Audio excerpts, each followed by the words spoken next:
दिल्ली सेवा बिल 2023 से जुड़ी हुई दिल्ली सेवा बिल 2023 पास हो गया है।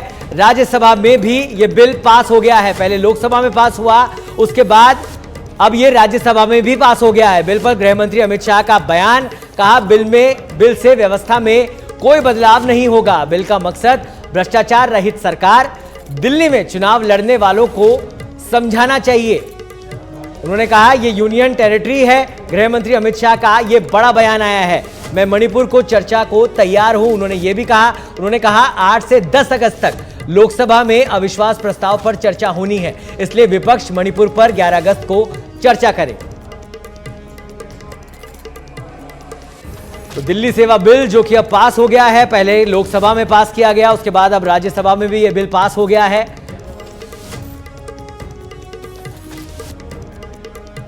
और इस खबर पर अधिक जानकारी के लिए हमारे साथ जुड़ गए हमारे संवाददाता कनिका कटियार। कनिका, दिल्ली सेवा बिल जो कि अब पास हो गया है, कहीं ना कहीं बड़ा झटका लगा है विपक्ष को, इंडिया को। देखिए, बिल्कुल राज्यसभा की जो कार्रवाई चल रही थी उस दौरान जो है अब दिल्ली अध्यादेश जो कि दिल्ली सेवा बिल है उसको जो है राज्यसभा से पारित कर दिया गया, यानी कि राज्यसभा में जो है दिल्ली बिल पास हो चुका है। लगातार जो है एक लंबे हंगामे के बाद जो है पहले लोकसभा में दिल्ली बिल पास हुआ था, अब जो है राज्यसभा में पास हो गया। जैसे ही दिल्ली बिल पास हुआ, तमाम जो बीजेपी के सांसद बैठे हुए थे, तमाम जो एनडीए के सांसद थे, वहां से उन लोगों ने जो है मोदी मोदी की नारेबाजी करना शुरू किया। और लेकिन उसके बाद जैसे ही बिल पास हुआ, विपक्ष ने भी हंगामा जो है शुरू कर दिया अपना। जी, ऐसे में किस तरीके की आज कार्रवाई रही राज्यसभा की? पहले लोकसभा में पास कर लिया गया था, फिर उसके बाद लगातार हंगामा भी देखा गया राज्यसभा के अंदर, तो क्या कुछ कार्रवाई रही, क्या कुछ दलीलें रही गृह मंत्री की?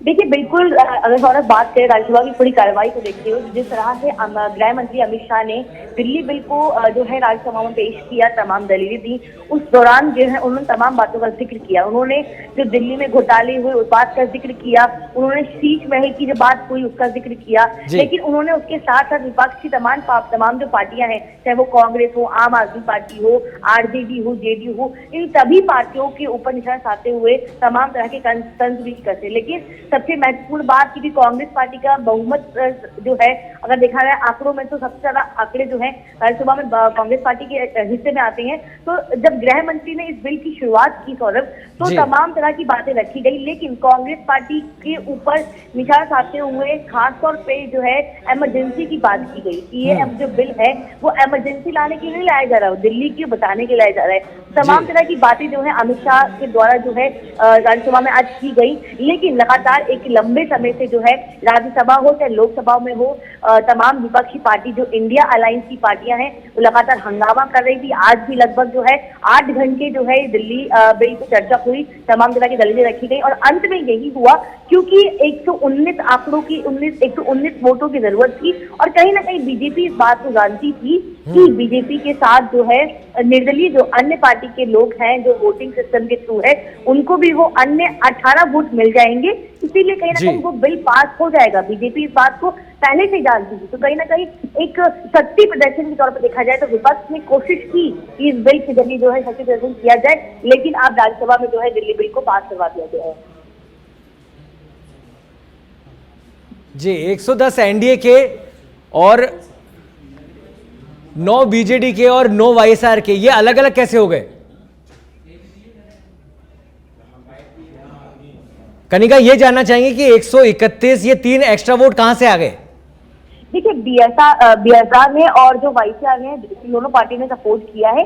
कुल अगर हम आंकड़ों की बात करते हैं तो किसी भी बिल को पास करने के लिए 119 वोटों की जरूरत पड़ती है, यानी कि 119 वोट के बाद जो है कोई भी बिल जो है वो राज्यसभा में पास हो जाता है। लेकिन इस बिल में 131 वोट मिले, तो कहीं ना कहीं जो तमाम पार्टी के लोग थे उन्होंने भी जो है इसको सपोर्ट किया और बीजेपी के फेवर में ये फैसला आया।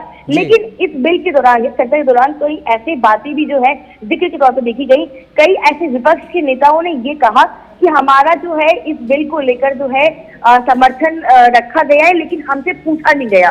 तमाम ऐसे जो सांसद हैं विपक्ष की पार्टियों में, उन्होंने इस बात का जिक्र किया। हालांकि औपचारिक रूप से अभी नहीं चला पता कि किन सांसदों ने ये बात रखी है। कुल मिला के कनिका ये माना जाए कि इंडिया के अंदर ही फूट थी जिसकी वजह से ये बिल राज्यसभा में पास हो गया।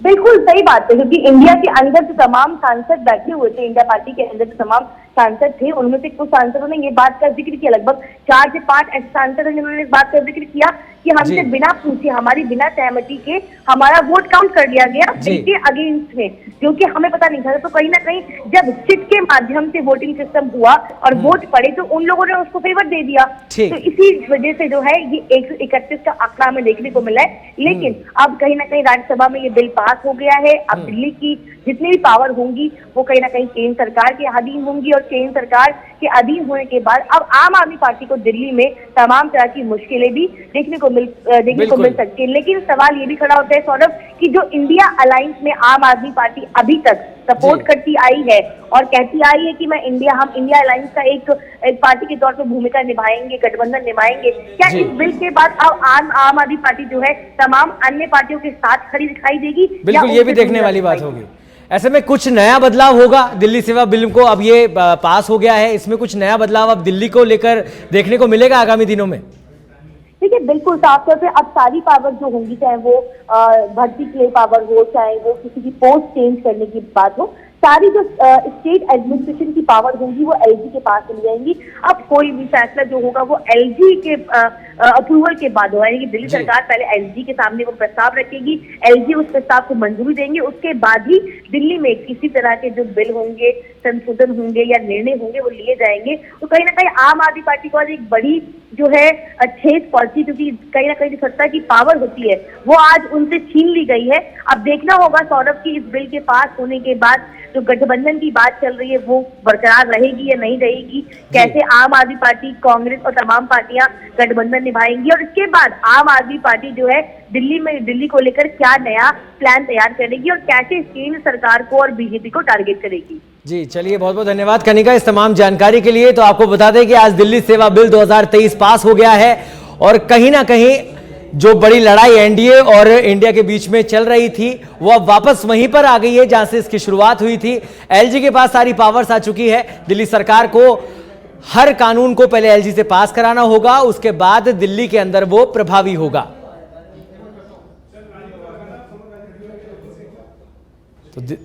तो दिल्ली सेवा बिल 2023 पास हो गया है। दिल्ली सेवा बिल लगातार चर्चा का विषय बना हुआ था सदन में, दोनों सदनों के अंदर काफी घमासान हुआ एनडीए बनाम इंडिया के बीच में, और लोकसभा में इसे पास किया गया। उसके बाद राज्यसभा में एक लंबी चर्चा चली और लंबी बयानबाजी हुई। उसके बाद गृह मंत्री अमित शाह ने इस पर अपनी बात रखी, जवाब दिया, और उसी बीच नारेबाजी भी हुई। एक ओर से जहां विपक्ष इंडिया के नारे लगा रहा था, दूसरी ओर से सरकार की ओर से मोदी मोदी नारे लगाए जा रहे थे।